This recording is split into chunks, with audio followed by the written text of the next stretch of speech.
Welcome. This presentation provides a comprehensive overview of financial regulatory reporting. We will be covering four major regimes: the European Market Infrastructure Regulation, known as EMIR, the Markets in Financial Instruments Regulation, or MiFIR, the regulations set forth by the Commodity Futures Trading Commission, the CFTC, and finally the Securities Financing Transactions Regulation, or SFTR.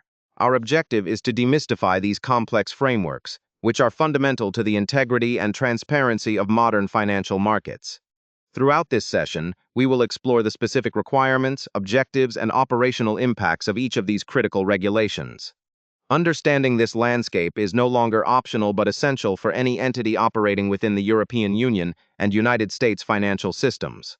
These regulations were established to create a more resilient financial system in the wake of global financial challenges, and our discussion will illuminate how they achieve this through detailed reporting, risk mitigation, and enhanced oversight. Let us begin with an introduction to the regulatory reporting regimes at the heart of our discussion. The key regulations we will cover are EMIR, MiFIR, the CFTC rules, and SFTR 4.5.11.2. These frameworks collectively govern the reporting of derivatives and securities financing transactions, or SFTs. The primary objectives of these regulations are threefold. First, to monitor and mitigate systemic risk across the financial ecosystem. Second, to significantly enhance market transparency for both regulators and participants. And third, to deter and prevent market abuse. 22.25.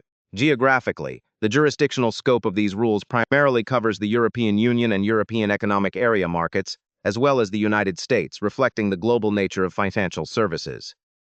7. Despite their distinct origins and specific targets, these regimes share common themes. They all place a strong emphasis on increasing transparency, promoting the standardization of data and processes, and enabling the centralized aggregation of data. This allows for a more holistic and effective oversight of financial markets, ensuring their stability and fairness. Now, let's focus specifically on the key European regulations EMIR and MiFIR. The European Market Infrastructure Regulation, or EMIR, is centered on the reporting of derivatives. 18. Its main goal is to provide regulators with the data needed to monitor a systemic risk and to oversee the stability of market infrastructure.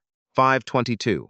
The obligations under EMI are mandatory for a broad range of entities, including financial counterparties, known as FCs, and certain financial counterparties that exceed specific clearing thresholds, referred to as NFC+. 20. In contrast, the Markets in Financial Instruments Regulation, or MiFIR, has a different focus. 21. MiFIR is primarily concerned with transaction reporting for the purpose of market abuse surveillance and ensuring transparency across a wide array of financial instruments, not just derivatives. 11.20. 3. Under MiFIR, investment firms are designated as the primary reporters and are obligated to report all transactions for any financial instruments that fall within the regulation's scope. This creates a comprehensive data set for regulators to monitor for manipulative or illicit activities, thereby protecting market integrity. Turning our attention from Europe to the global and securities financing landscape, we will now discuss the regulations from the Commodity Futures Trading Commission (CFTC) and the Securities Financing Transactions Regulation (SFTR). The CFTC framework is focused on the United States and specifically governs the reporting of swaps and futures contracts. 2.13.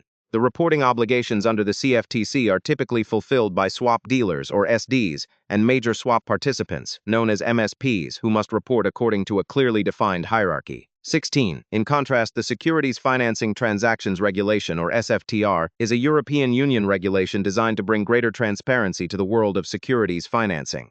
1.3. This includes transactions such as repurchase agreements, or repos, and securities lending. A key feature of SFTR is its requirement for dual-sided reporting, meaning both counterparties to a transaction must report. 9. This obligation applies to all in-scope financial and non-financial counterparties, ensuring a complete and verifiable record of SFT activities across the market. Let's now undertake a comparative analysis of these reporting regimes. First, regarding jurisdiction and products, the EU and EEA regulations under EMIR, MiFIR, and SFTR cover a broad range of derivatives, securities, and securities financing transactions. In contrast, the CFTC's scope is focused specifically on swaps within the United States. A second key difference lies in the reporting methodology. EMIR and SFTR mandate dual-sided reporting, where both parties to a trade must submit a report. 9.26. Conversely, MiFIR and the CFTC employ single-sided reporting or a defined hierarchy to determine which counterparty is responsible for the report. The destination for this data also varies. EMIR and SFTR reports are submitted to trade repositories, or TRs. 3 MiFIR data flows to national competent authorities via approved reporting mechanisms, known as ARMs, while CFTC reports are sent to swap data repositories, or SDRs. For the data to be useful, standardized identifiers are crucial. Each regime mandates specific codes, such as the Legal Entity Identifier (LEI), the Unique Transaction or Swap Identifier (UTISI), the Unique Product Identifier (UPI), and the International Securities Identification Number (ISN). Finally, reconciliation processes differ. Under EMIR CFTC and SFTR, the TRs and SDRs are responsible for reconciling the data from both counterparties. MiFIR, however, does not include a requirement for this interparty reconciliation. Having reviewed the regulations, let's turn to the practical aspects of implementation and compliance. The journey to full compliance typically involves several distinct phases. These include an initial scoping exercise to understand the firm's obligations, followed by the setup of robust data infrastructure, establishing connectivity to the relevant repositories or authorities, and designing operational workflows for reporting and monitoring. However, this process is not without its challenges. Common pitfalls include lapses in legal entity identifiers, or LEIs, which can invalidate reports, mismatches in unique transaction identifiers, or UTIs, which hinder reconciliation, instances of late reporting which can attract penalties, and the failure to report important lifecycle events. To manage these complexities, many firms choose to delegate reporting. Best practices for delegation require clear contractual agreements, a precisely defined scope of service, and a program of continuous performance monitoring to ensure the delegate is meeting its obligations. Underpinning all of this is the need for a comprehensive control framework. Such a framework is essential for ensuring data quality, maintaining auditable trails of all reported data, and conducting periodic reviews to verify the accuracy and timeliness of submissions. To conclude, let's summarize the core principles that underpin the entire financial regulatory reporting landscape. First and foremost is the purpose of reporting to enable regulators to monitor systemic risk, to enhance market transparency, and to aid in supervisory oversight. The second principle is the need for comprehensive coverage. This means that all in-scope trades, any subsequent lifecycle events, and associated valuations or collateral must be reported accurately and completely. 26. To achieve this, the third principle is the usage of standard identifiers. The widespread use of legal entity identifiers (LEIs), unique transaction identifiers (UTIs, USIs), unique product identifiers (UPIs), international securities identification numbers (ISIN), and market identifier codes (MIs) is fundamental to creating standardized aggregable data. 30. The final core principle is the mandatory use of electronic formats for reporting. Regimes require submissions in standardized formats such as ISO 2022 XML, FPML, or other regulator-specific schemas.